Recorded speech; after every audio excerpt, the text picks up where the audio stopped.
प्रिय दर्शकों, YouTube channel में आपका स्वागत है। आप में से लगभग लोग जानते हैं, सनातन धर्म में स्वर्ग और नरक का वर्णन किया गया है। कहा जाता है, धार्मिक शास्त्रों में हर जीव की आत्मा मृत्यु के बाद स्वर्ग या नरक को प्राप्त होता है। तो आइए जानते हैं स्वर्ग और नरक से जुड़ा एक प्रसंग, जिससे पता चलता है कि स्वर्ग और नरक में क्या अंतर होता है। प्रिय दर्शकों, आज हम इस वीडियो में स्वर्ग लोक नरक लोक का माध्यम से करेंगे। वीडियो को अंत तक देखें और सब्सक्राइब जरूर करें। धन्यवाद। इस कहानी को आप अंत तक सुने और पूरी जानकारी प्राप्त करें। एक बुजुर्ग महिला की मृत्यु हो गई। यमराज उसे लेने आए। महिला ने यमराज से पूछा, आप मुझे स्वर्ग ले जाएंगे या नरक? यमराज बोले, दोनों में से कहीं नहीं। तुमने इस जन्म में बहुत ही अच्छे कर्म किए हैं, इसलिए मैं तुम्हें सीधे प्रभु के धाम ले जा रहा हूँ। बुजुर्ग महिला खुश हो गई और बोली, धन्यवाद, पर मेरी आपसे एक विनती है। मैंने यहाँ धरती पर सबसे स्वर्ग नरक के बारे में बहुत सुना है। मैं एक बार इन दोनों जगहों को देखना चाहती हूँ। यमराज बोले, तुम्हारे कर्म अच्छे हैं, इसलिए मैं तुम्हारी यह इच्छा पूरी करता हूँ। चलो हम स्वर्ग और नरक के रास्ते से होते हुए प्रभु के धाम चले गए। दोनों चल पड़े। सबसे पहले नरक आया। नरक में बुजुर्ग महिला ने जोर जोर से लोगों के रोने की आवाज सुनी। नरक में सभी लोग दुबले पतले और बीमार दिखाई दे रहे थे।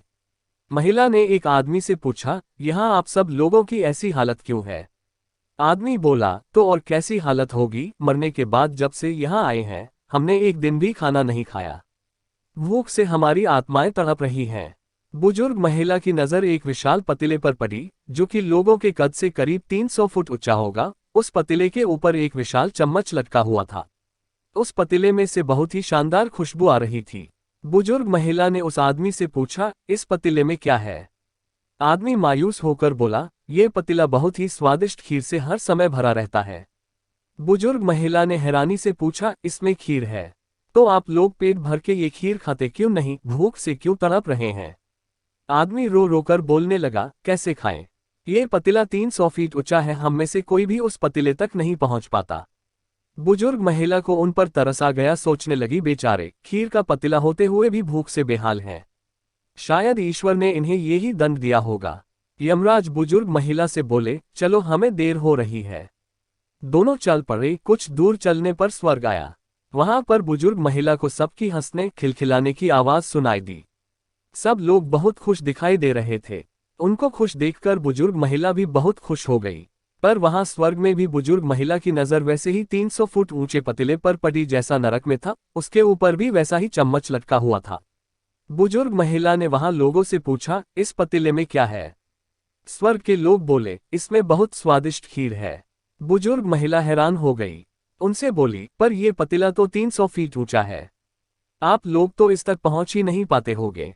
उस हिसाब से तो आप लोगों को खाना मिलता ही नहीं होगा। आप लोग भूख से बेहाल होंगे। पर मुझे तो आप सभी इतने खुश लग रहे हो, ऐसे कैसे? लोग बोले, हम तो सभी लोग इस पतीले में से पेट भर के खीर खाते हैं। महिला बोली, पर कैसे? पतीला तो बहुत ऊंचा है। लोग बोले, तो क्या हो गया, पतीला ऊंचा है तो यहाँ पर कितने सारे पेड़ हैं। ईश्वर ने ये पेड़ पौधे, नदी, झरने हम मनुष्यों के उपयोग के लिए तो बनाए हैं। हमने इन पेड़ों की लकीर ली, उसको काटा, फिर लकड़ियों के टुकड़ों को जोड़ के विशाल सीढ़ी का निर्माण किया। उस लकड़ी की सीढ़ी के सहारे हम पतीले तक पहुंचते हैं और सब मिलकर खीर का आनंद लेते हैं। बुजुर्ग महिला यमराज की तरफ देखने लगी। यमराज मुस्काए बोले, ईश्वर ने स्वर्ग और नरक मनुष्यों के हाथों में ही सौंप रखा है। चाहे तो अपने लिए नरक बना ले, चाहे तो अपने लिए स्वर्ग। ईश्वर ने सबको एक समान हालातों में डाला है। उसके लिए उसके सभी बच्चे एक समान हैं, वो किसी से भेदभाव नहीं करते।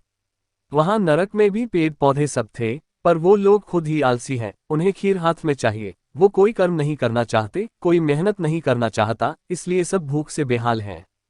यही तो ईश्वर की बनाई इस दुनिया का नियम है। जो कर्म करेगा, मेहनत करेगा, उसी को मीठा फल खाने को मिलेगा। अर्थात स्वर्ग एवं नरक आपके हाथ में ही है। मेहनत करें, अच्छे कर्म करें और अपने जीवन को स्वर्ग